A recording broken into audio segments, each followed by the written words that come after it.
কুঠার বলে চাকরি, মেধার বলে না, কুঠার বলে চাকরি, এর চেয়ে হতাশা, এর থেকে দুঃখজনক, এর চেয়ে খারাপজনক, এর থেকে লজ্জাজনক, এর থেকে বাজজনক, এর থেকে থুজনক আর কিছু হতে পারে?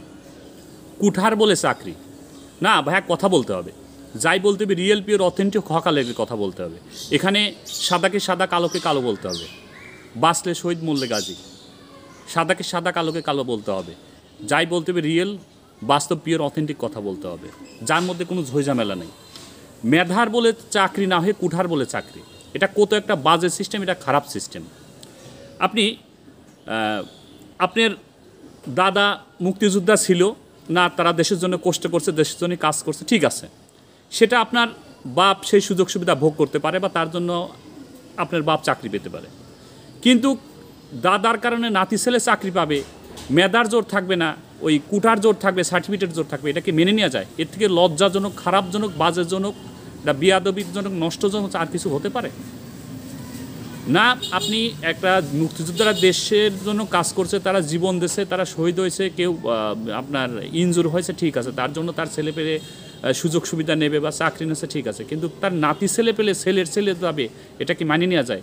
দেখেন এই কুঠার কারণে কি একটা সমস্যা হয়েছে, একটা পোস্ট আপনাদের শোনাই, তারপরে আপনারা দেখেন। এই পোস্টটা একটু শোনাই যে মাহবুব কবির মিলন একটা পোস্ট দিয়েছে, পোস্টটি সুন্দর দেখা যাচ্ছে না, আমি ওই স্ক্রিনে দিয়ে দেবো, তখন দেখতে পারবেন। পোস্টটা একটু আমরা একটু পড়ি।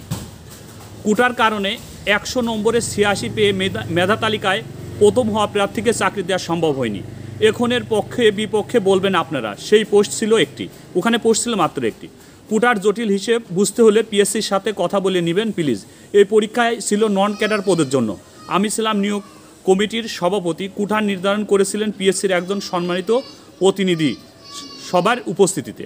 আপনি চিন্তা করছেন 100 মার্কের পরীক্ষার মধ্যে একটি ছেলে 86 মার্ক পেয়ে সেই পরীক্ষায় প্রথম স্থান অধিকার করছে, তারপরেও ছেলেটা কুঠার কারণে চাকরি পায়নি। তাহলে এই কুঠা থাকলে দেশে মেধাবীদের কোনো মূল্য থাকবে? এই মেধাবীরা কোনো ভালো পজিশনে যেতে পারবে? তাহলে কুটা একটা কত বাজে সিস্টেম, একটা কত খারাপ সিস্টেম আপনারা বুঝতে পারছেন যে একটা ছেলে পরীক্ষায় দিয়ে প্রথম স্থান অধিকার করছে, সে কুঠার কারণে চাকরিটা পায়নি। তাহলে এই কুঠাটা কতটা খারাপ, কতটা বাজে, কতটা নোংরা। আর আমি চিন্তা করি এই কুঠার বলে যারা চাকরি নিতে যায় এদেরই কোনো লজ্জা নেই যে না তোর চাকরি পাওয়ার দরকার, তুই নিজে যুদ্ধ কর। আর তোর নিজে যুদ্ধ করা বলতে বোঝাচ্ছে কি, তুই তোর মেধার যুদ্ধ কর। তোর দাদা যুদ্ধ করছিল দেশের জন্য, সেই যুদ্ধের কারণে তোর বাপ সুযোগ সুবিধা পাইছে বা সুযোগ সুবিধা নিচ্ছে, কিন্তু তুই তোর দাদার যুদ্ধ করার সুযোগ সুবিধা তুই নিতে চাস কেন? তুই নিজে যুদ্ধ করতে পারিস না? তোর মেধার জন্য নেই? তুই যা সার্টিফিকেট, এই যে এও তো এক প্রকার ভিক্ষুক।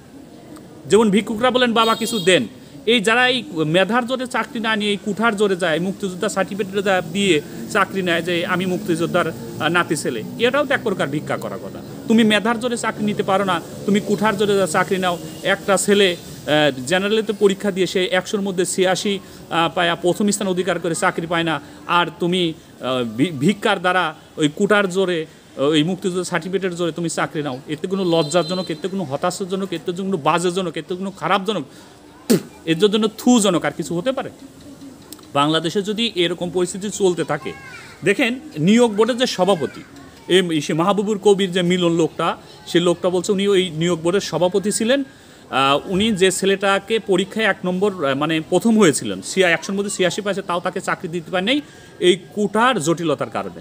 দুঃখ করে, মানে দুঃখ পেয়ে খারাপ লাগে উনি এই পোস্টটি ফেসবুকে দিচ্ছে। এই পোস্টটি আজ কয়দিন ফেসবুকে ঘুরে বেড়াচ্ছে। তাহলে আপনি চিন্তা করেন, একটা মানুষই নিয়োগ বোর্ডের সভাপতি হওয়ার পরেও সে যখন একটা ভালো প্রার্থীকে, একটা সুন্দর প্রার্থীটা, একটা মেধাবী প্রার্থীকে চাকরি দিতে পারে না এই কুঠার কারণে, কুঠার জটিলতার কারণে, তখন তার কতটা খারাপ লাগে, তখন তার কতটা বাজে সিস্টেমের বিপক্ষে উনি অবস্থান নিচ্ছেন বলে এই পোস্টটা করেছেন। তাই অবশ্যই উচিত যে এই কুঠা সিস্টেম বাদ করা, এই ভিক্ষা সিস্টেম পদ্ধতি বাদ করা।